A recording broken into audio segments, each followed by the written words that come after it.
Your Instagram has 70 people. Fortunately, you do calculus. I have zero show prep, by the way. I don't have any time. I'm going along for the ride today, man. Oh, that's all right. Welcome to this episode of the Cool Dad Shirt Podcast. Oh, that's a solid dad move. Well done. Good job. I noticed something this week.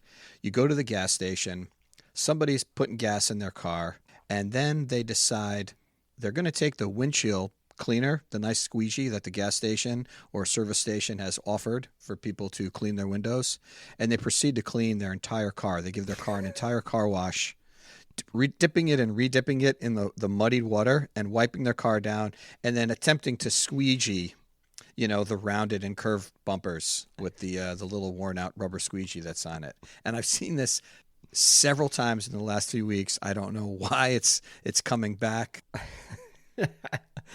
Well, inflation, man. Car washes are an expensive luxury these days. Now, I have seen people in the dead of winter, and I must admit, I've done this too, where you just kind of hit your taillights real quick, you know, because they're just covered in salt up here in New York. So I've done a quick swipe across the taillights, but I've never tried to actually bathe the vehicle. Is that what you're seeing? You're like people doing body panels and bumpers? Yeah, it goes far beyond just the front windshield. It's the hood, the doors, the quarter panels. They've literally given, with the exception of the roof, their entire car a sponge bath, basically. And everybody in line gets to wait and watch the event. Oh, yeah.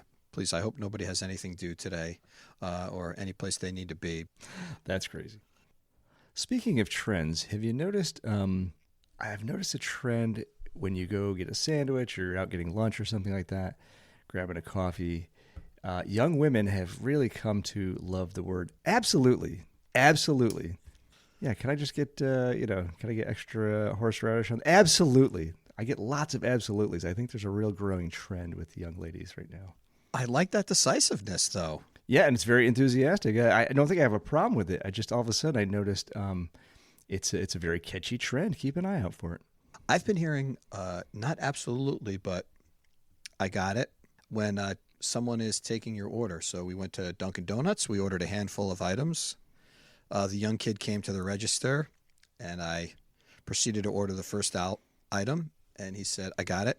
And then the second item, got it. And I felt like I could have a much higher comfort level with that my order was going to be accurate. Yeah, that confidence evaporates immediately. And I try to parlay out like my order as we go with stuff like that. But it's confusing when the people keep asking you like, what next? What next? You're like, there's no way you're getting all this. I know you're not gonna know what's next. Then exactly what you said. The first order, they're like, did you want extra what on that now? Ah, geez, why did you keep asking? And I've had friends who typically order the same item, and they're so versed at how they order it to ensure the greatest level of accuracy. Like I had a friend, this goes back probably 30 years ago, and I'll tell you what he ordered every time he went to the deli. On a roll, baked ham and Swiss, lettuce, tomatoes, mayonnaise. And he would always lead with the roll. On a roll, baked ham and Swiss, lettuce, tomato, mayonnaise. In that order. Oh, well, he had it down. That sounds like he nailed it. He did something else interesting, too. If he ordered a sandwich with mustard, he would always ask them to put the mustard on the meat side because he felt like the mustard took away from the taste of the cheese. So this is an interesting thing. When I build a sandwich, I don't know why, but I always like the condiment on the meat. For some reason, it seems slippery on the cheese. I don't know. But the meat should be flavored. I guess that's cheese stands on its own I don't know. That's a very. So this is an interesting concept here, and one that might warrant a poll. Do Yes. you, by request, put the condiment on the meat side? Yeah. Yeah, we'll have an odd number, that's for sure, because we'll have to break a tie with whichever way we decide to go on that. Well, I guess doesn't matter could be an option too. Some people are not as concerned about those things until they hear this conversation. Then they start thinking about it. So you're all welcome. So I did something funny. I had, as you know, sometimes even the best of intentions have unexpected consequences. So my wife was having a meeting with some, I guess they're hospice / Medicaid people. And it was a video chat where she had to go over a variety of health aspects of her mom, and it was going to take about an hour for her to be on the phone. So I thought, boy, it'd be real swell of me to bring her in a nice cup of tea so she can have a cup of tea while she's on this lengthy video call, going over the status of her mom's health, which isn't so great. And several months ago, she attended an event with some friends of hers for breast cancer awareness. One of the little favors that they all received was a mug, and on the mug, it was covered with all these hand-drawn boobies. That's not where I thought this was going.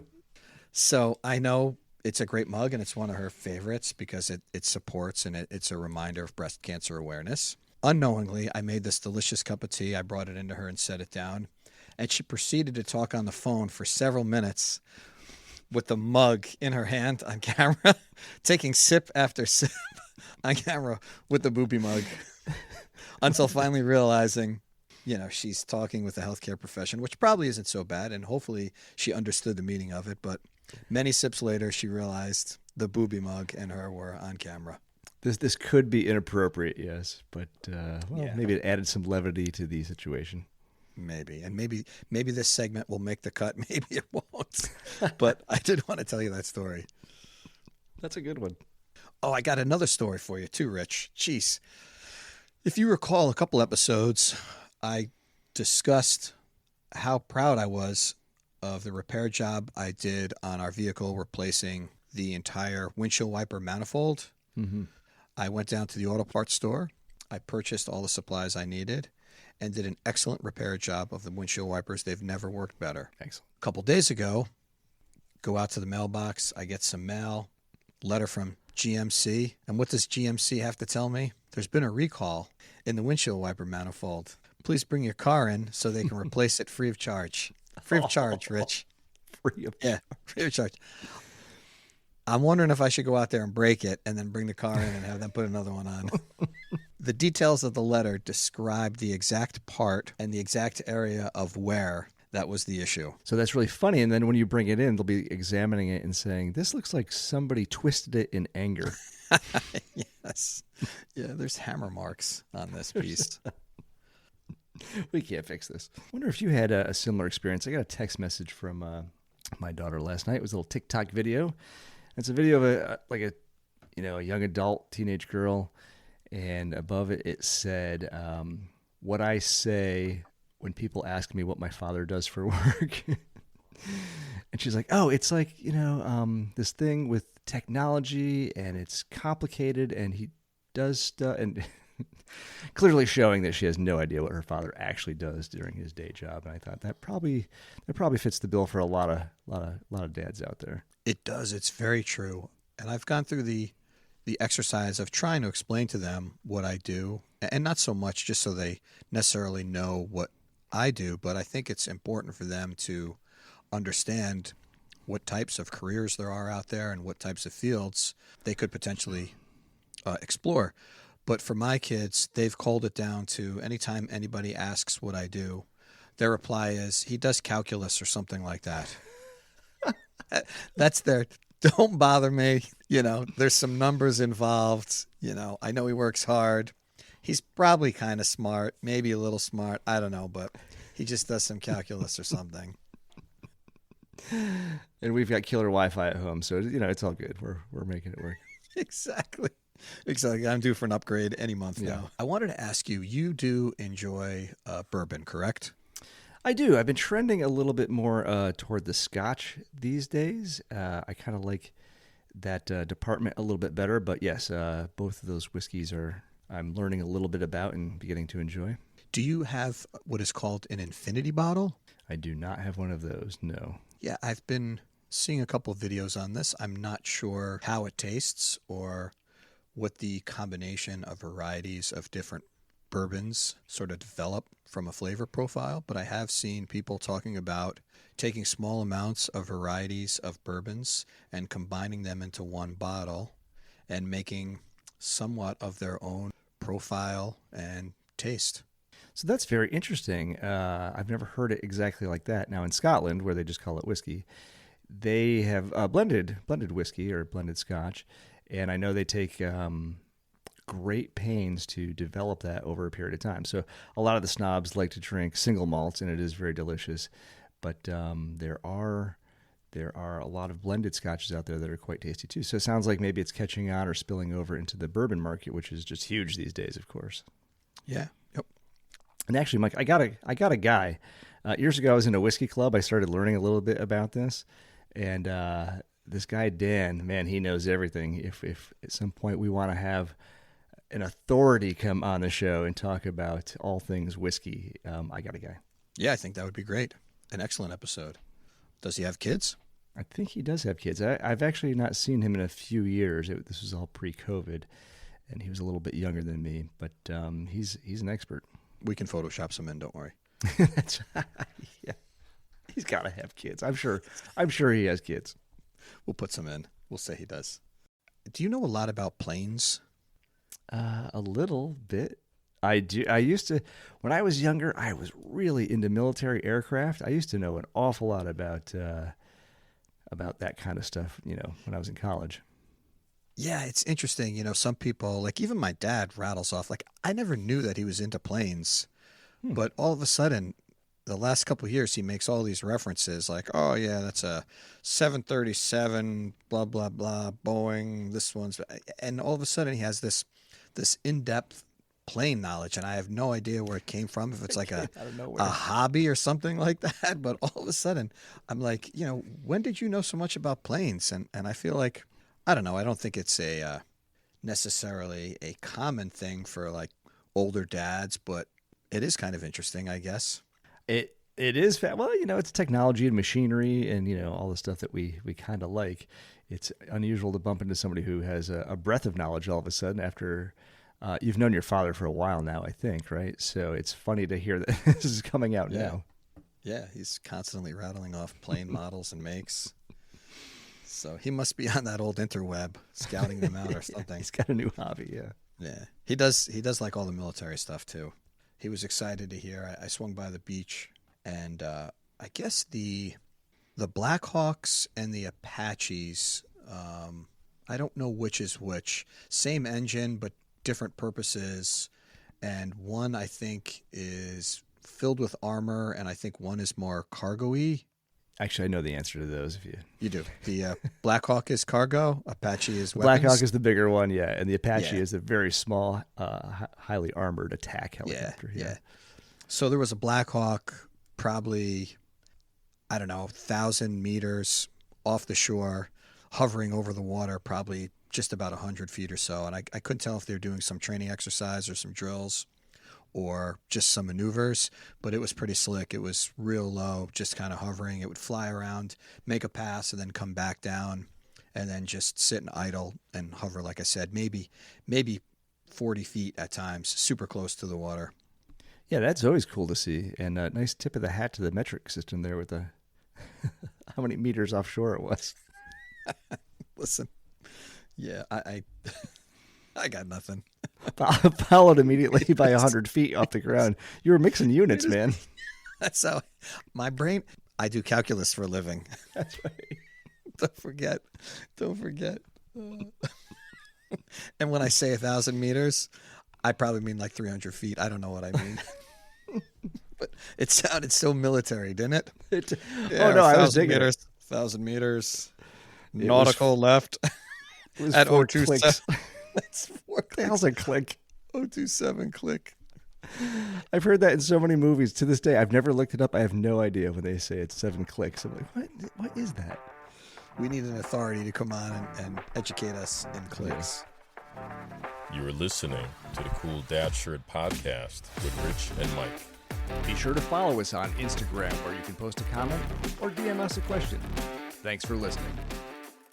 I don't know if we spoke about this before, but I do regret there was a period in my life where I was moving and cleaning some stuff up, and I had this box, and in the box I had actually saved every single concert stub that I attended.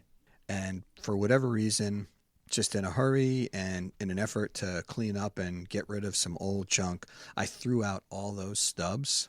And to this day, I don't regret a lot of things, but I do really regret throwing out all those concert stubs. There were so many cool ones. Now I don't even think you get a ticket for most concerts, right? You order something on your phone, you could flash a barcode or you print something out, right?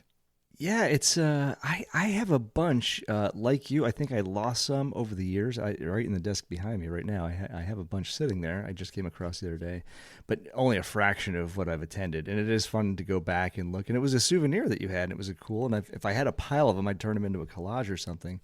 But yeah, that all went away, much like other things where you're just waving a QR code to a scanner now. And then where's the fun in that?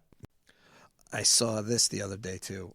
I don't know where I read it, but somebody made the correlation or the reference.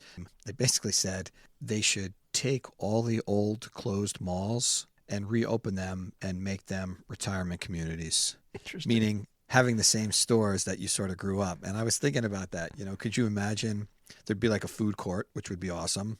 Mm-hmm. You would have like a Record World in there. You'd have an Orange Julius. Exactly. I think they even referenced an Orange Julius, whatever clothing stores.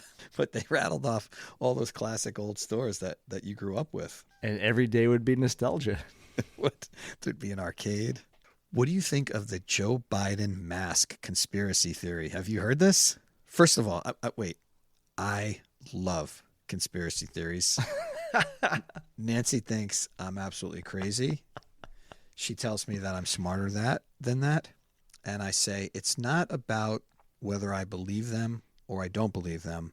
It's about how interesting they are and how I love hearing about them and hearing the supporting arguments that people choose to discuss to defend them. So recently, the one that's floating around is the Joe Biden mask theory. Have you seen or heard this? Before you jump in, I just want to completely agree with you. The fascination of putting things together that would not be immediately obvious and then chaining them to each other with a complete explanation is indulgent fun. I also get a kick out of that. I wouldn't say myself a conspiracy theorist. I love hearing them, however, and I don't think I've heard this latest one. Really?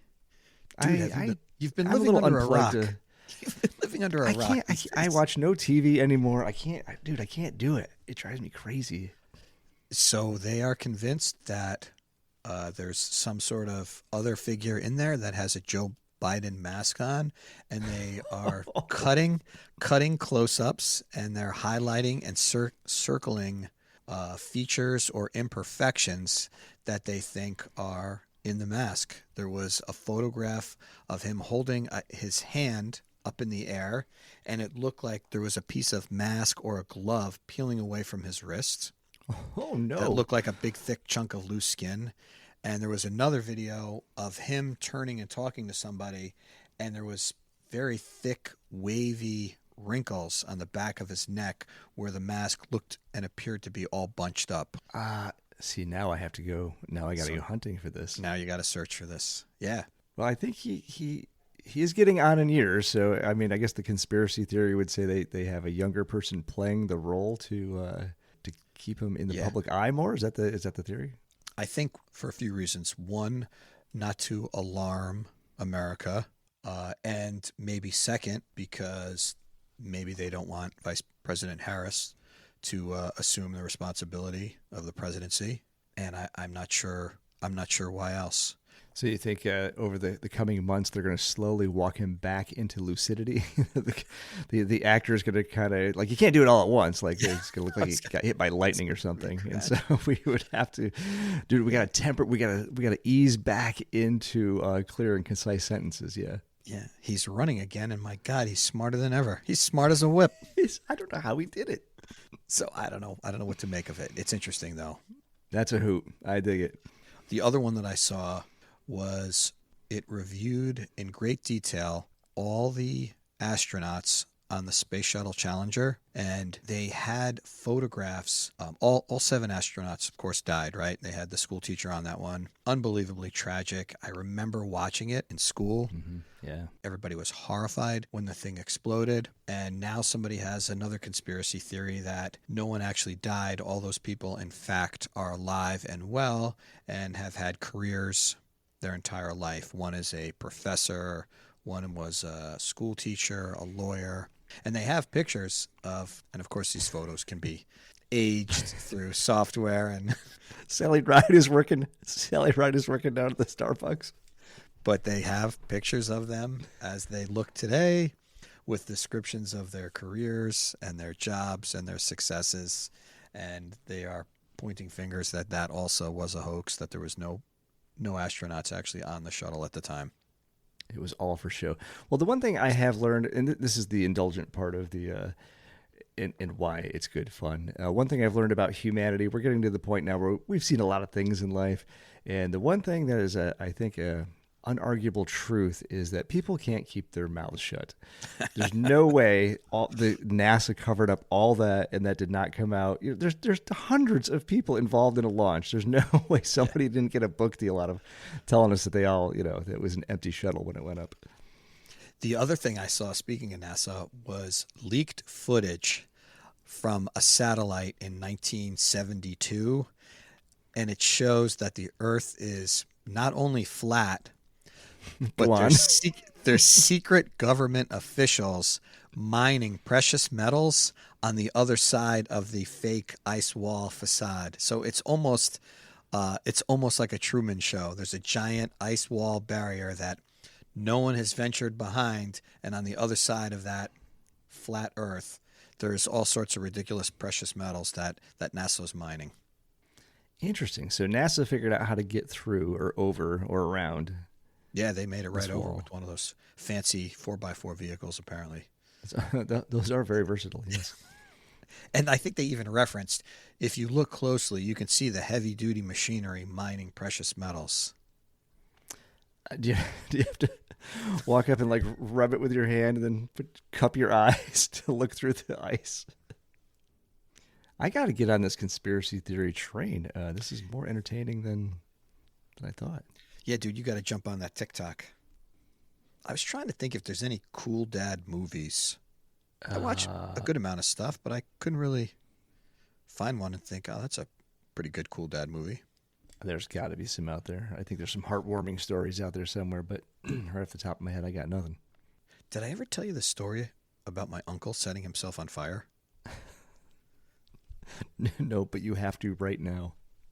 I must have been maybe 6 years old, and my uncle, who was married to my mom's sister, had the reputation of being a bit of a know-it-all and perhaps even a bit of a bullshitter.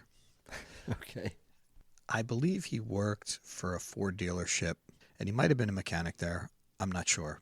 And my parents had an old, it must have been a Chevelle of some sort, maybe a Malibu or something. But it was an old car, and it wouldn't start. So my uncle, who lived down the block, and grandfather came over, and my uncle, of course, told everybody to step out of the way. He's going to get this thing started. And he had some sort of, I don't know if it was fleece, but he had some sort of apparently highly flammable jacket on at the time. I don't know the make nor the model of his jacket, but it was a fleece of some sort. So he gets a giant cup of gasoline, takes the air cleaner cover off, lifts that off of the carburetor, points to my dad and tells him to get in there, and when he, on his signal, turn it over. And so he tells my dad to turn it over, and he takes the gas and proceeds to pour it into the carburetor. With that, a giant plume of smoke and fire comes shooting out from under the hood. And I look up, and my uncle is now swatting himself frantically, trying to put out himself on fire. My dad, never really Reveal his contempt for his brother-in-law. Exactly. So, he never did that in front of me, right? Mm-hmm. But I do remember later that day, and his name, was Dick, and they kind of called him Tricky Dicky. So I remember my dad sort of leaning over to me later that day and sort of snickering and saying, Tricky Dicky set himself on fire today. Almost like he got his just desserts. All those years of being a real know-it-all. A guy comes in, he says, step out of the way, I got this. And inside of 5 minutes, he set himself on fire. We all knew this day was coming. It wasn't an if, it was just a matter of when. Mhm. And I remember my dad leaning over and laughing. And it was at that moment, like, I felt like he brought me inside. I was inside the tent at that Yeah. moment, I was like, oh, I always suspected it as a kid. And I saw kind of, how he acted and thought, this guy's a bit of a jerk sometimes, kind of mean and not so nice. But when he leaned over and said, Tricky Dicky set himself on fire today, and laughed, Your dad It was- invited you into the club. it was a moment in my life to remember. It was the equivalent of kind of sitting down next to him and cracking open a beer, Yeah, it's a pivotal moment that you'll Yeah. always remember. Yeah. That's a good one. Yeah. Now I'm racing through my head of any relatives that I know were Rich. set on fire. Rich, have any of your relatives set themselves on fire? How many? Off the top of my head, I don't think. Describe the circumstances. Man, I don't think there's some there's some fireworks close calls with a number of my family members. That's always a hoot. I don't think anybody was actually ignited. However, hey, when you were a kid, did you ever play with fireworks as a kid or a teenager? Not often. My parents were not fans of that. We didn't really do much 4th of July stuff. Yeah, it's funny as a teenager and just how much kids can't think of stuff. My friend Lance would travel to Hilton Head, South Carolina every year where it was legal to buy them. Of course, in New York, you can't do anything fun here. And he'd come back with just 2 gigantic bags full of stuff. And I'll never forget just running around the neighborhood doing things. And the self-correction just is non-existent in the teenage boy. We would light bottle rockets in our hand, and then we would just throw them into the air, and whichever way it was tumbling, it would instantly ignite, often straight back at you at an alarming. And no, we just did that over and over and over again, and thankfully, no injuries whatsoever. But yeah, reckless and stupid kid stuff. Dude, were you the kid that shot an arrow up in the air and then ran? I don't think I ever did. No, I limited my stuff to explosives. Oh, okay. You didn't have a set of lawn charts, did you? No. Good. Can you believe that was an actual toy? It was a weapon of mass destruction is what it was. Yeah, And a couple of beers and you get out the jarts. Yeah, who? There had Countless to have been hours. lawsuits. There had to have been Countless hours. lawsuits.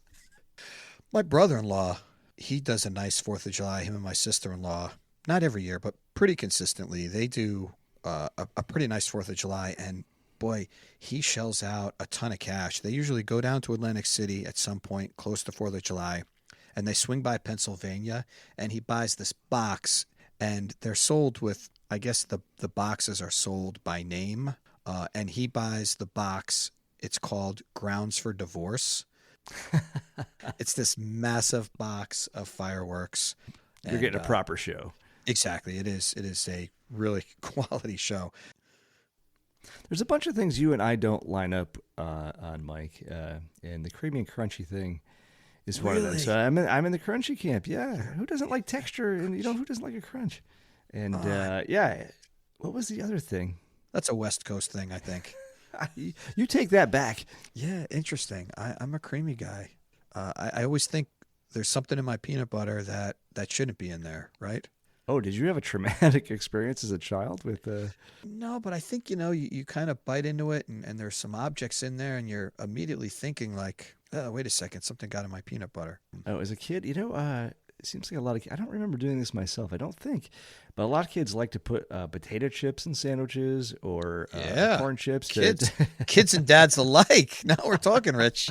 You just said we don't align. Here we are aligning, Rich. We're aligning. We're all coming together. Tell me about this. Well, I think it's somewhat akin to the peanut butter. There's something satisfying about getting a crunch into the bite there that a lot of kids and dads alike like to.